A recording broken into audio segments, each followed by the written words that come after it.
جو آج کی جو اس وقت ہم دیکھ رہے ہیں کہ کنسنسس ہو رہا ہے ابھی تک، یہ ایک اجلاس ہوا، پھر دوسرا اجلاس ہوا، تیسرا اجلاس ہوا، ابھی تک حکومت اس کو ٹیبل نہیں کر پائی ہے، اور ابھی بھی مکمل طور پہ اس پہ کنسنسس ہو نہیں پایا ہے. آپ بھی اس میٹنگ کے اندر بیٹھے تھے، ہم نے کل دیکھا جب مولانا فضل الرحمان صاحب کے ساتھ ملاقات ہو رہی تھی. کدھر معاملہ پھنسا ہوا ہے؟ کدھر ایگزیکٹلی کون سا پرٹیکولر پوائنٹ ہے جہاں پر جو ہے نیگوسیشن رکی ہوئی ہے؟ بسم اللہ الرحمن الرحیم. ایک تو بات یہ ہے کہ پاکستان کی پارلیمنٹ کے پاس یہ کانسٹیٹیوشنل لیجسلیٹو کمپیٹنسی موجود ہے کہ وہ آئینی ترمیم جو ہے وہ کر سکتی ہے، اور اس کا آرٹیکل 239 جو ہے وہ بڑا واضح اس معاملے کے اندر ہے کہ وہ کیا پروسیس ہے جو اڈاپٹ کیا جا سکتا ہے. اور اگر اس پروسیس کو انیشیٹ کیا جاتا ہے تو 2/3 اکثریت جو ہے وہ آپ کو چاہیے نیشنل اسمبلی کے اندر اور آپ کو چاہیے سینٹ کے اندر. اس کے بعد آپ پریزیڈنٹ کو بھجوائیں گے اگر آپ پاس کر لیتے ہیں، اور اس کے بعد یہ ایکٹ آف پارلیمنٹ بن جاتا ہے. اب اس کے اوپر ہماری جتنی بھی سپریم کورٹ کے اندر جتنی امینڈمنٹس گئی ہوئی ہیں، پاکستان کی سپریم کورٹ نے آج تک کسی بھی کانسٹیٹیوشنل امینڈمنٹ کو ultra vires of the constitution نہیں کہا.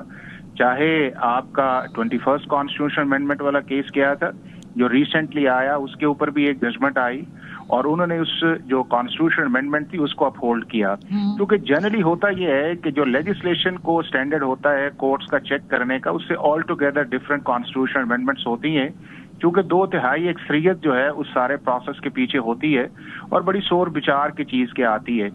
اب جس طرف آپ نے پہلے اشارہ کیا ہے اس میں یہ ہے کہ کنسنسس جو ہے، اگر آپ پاکستان کے جوڈیشل سسٹم کو ریفارم کرنے جا رہے ہیں، اور یہ پاکستان کے ہر آدمی کی خواہش بھی ہے یا رائے بھی ہے، چاہے وہ کسی جگہ بیٹھا ہوا ہے، چاہے میڈیا کے اندر ہے، چاہے پارلیمنٹ کے اندر ہے، چاہے عام آدمی ہے، چاہے جسٹس سیکٹر سے ہے، چاہے لائرز ہے، کہ پاکستان کا جو جوڈیشل سسٹم ہے اس کو امپروو کرنے کی گنجائش ہے، اور وہ دونوں جگہ امپروو کرنے کو ایک لیجسلیشن کی طرف بھی ہے. بالکل ٹھیک کہہ رہے ہیں. میرا سوال تھوڑا سا میں اس کو مزید پرٹیکولر کر لیتی ہوں. کل جو ملاقات ہوئی، اس ملاقات میں دیکھا تحریک انصاف اور مولانا فضل الرحمان صاحب کے ساتھ، وہاں پہ آپ بھی موجود تھے.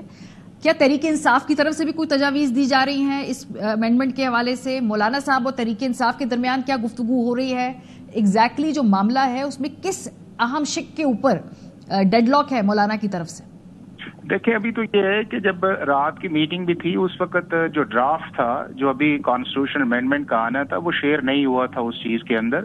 تو جب وہ چیزیں آئیں گی اس کے بعد ڈیفینیٹلی جب اپوزیشن کے اندر آپ بیٹھتے ہیں تو آپ کا ایک ہوتا یہ ہے کہ سارے لوگ اس کے اوپر اکٹھے ہوں، ایک فیصلہ کریں. اور اب آپ گورنمنٹ کے اندر ہوتے ہیں تو آپ کی خواہش یہ ہوتی ہے کہ اپوزیشن کو بھی ساتھ ملایا لے کے جایا جائے، اور اگر ایک کنسنسس بلڈ کرنے کی کوشش کی جا رہی ہے تو میرا خیال ہے کہ یہ ایک اچھا انیشیٹو ہے اپوزیشن کی طرف سے بھی اور گورنمنٹ کی طرف سے بھی. سو مولانا صاحب کے ساتھ چونکہ آپ گفتگو بھی ہوئی، وہ ان کے خیالات آپ کو اس وقت اس ترمیم کے حق میں نظر آ رہے ہیں، یا آپ کو ان کے خیالات تحریک انصاف کی جو اس وقت پارٹی پوزیشن ہے اس کے قریب نظر آ رہے ہیں؟ دیکھیں، جو آئیڈیا اس چیز کے اندر ہے میرا خیال ہے ساری پولیٹیکل پارٹیز کا اور انکلوڈنگ مولانا صاحب کا وہ یہی ہے کہ پاکستان کا جو نظام ہے انصاف ہے اس کو بہتر کیا جائے.